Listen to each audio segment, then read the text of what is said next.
प्यार में तड़पना भी एक तरह की इबादत होती है, लेकिन जब एक पुरुष किसी स्त्री को याद करके तड़पता है, तो उसकी तड़प ज्यादा दिखाई नहीं देती। उसकी आंखों में आंसू नहीं होते, पर दिल में तूफान चल रहा होता है। वो दिखाता है कि वो मजबूत है, मगर भीतर ही भीतर वो बिखर चुका होता है। उसका दिन तो जैसे किसी मजबूरी में कट जाता है, लेकिन रात रात उसकी तन्हाई की सबसे बड़ी गवाह बन जाती है। वो मोबाइल स्क्रीन को घूरता रहता है, एक ही चैट को बार बार पढ़ता है, व्हाट्सएप पर उसका लास्ट सीन देखता है और सोचता है क्या उसने भी मुझे थोड़ी सी भी याद किया होगा। लेकिन जवाब हमेशा खामोशी में ही मिलता है। पुरुष का दिल टूटता है, मगर वो अपने टूटने की आवाज किसी को नहीं सुनाता। लोग कहते हैं तू तो लड़का है, इतना क्यों सोचता है, पर वो क्या जाने कि दिल तो इंसान का होता है, और जब उसमें किसी का नाम लिख जाए तो भूलना आसान नहीं होता। वो स्त्री जो कभी उसकी जिंदगी की धड़कन थी, आज किसी और के साथ हो सकती है, या फिर बस दूर हो चुकी है। कारण कुछ भी हो, पर दर्द एक जैसा होता है। वो हर जगह उसे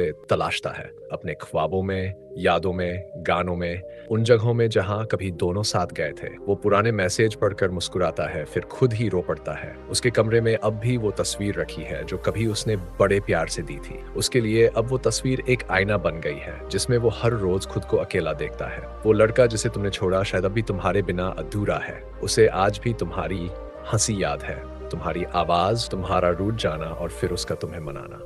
उसे सब याद है, वो बारिशें, वो कॉफी के कप, वो बिना वजह की लड़ाइयाँ, और फिर बिना माफी के माफ कर देना। क्या तुम जानती हो, जब तुमने उससे मुंह मोड़ा तो उसने अपने आप को ही दोषी ठहराया। वो सोचता रहा शायद मुझसे ही कुछ कमी रह गई। वो खुद को बदलने लगा ताकि अगली बार कोई उसे छोड़कर न जाए। लेकिन क्या तुमने एक बार भी मुड़ कर देखा कि उसके साथ क्या बीता। वो अब भी हर सुबह उठते ही तुम्हारा नाम लेता है, भले ही जुबान से नहीं पर दिल में जरूर। और हर रात जब वो अकेला होता है तो तुम्हारी तस्वीरें उसकी नींदें चुरा लेती हैं। वो लड़का जो कभी तुम्हें सबसे ज्यादा खुश देखना चाहता था, अब खुद मुस्कुराना भूल गया है। उसने दोस्तों के सामने हंसी का मुखौटा पहन लिया है, पर जो दर्द वो छुपाता है वो हर रोज उसे भीतर से खा रहा है। पुरुष की तरफ शांत होती है, गहरी होती है। हकीकत ये होती है कि वो सिर्फ तुमसे बेइंतहा प्यार करता था, बिना किसी शर्त के।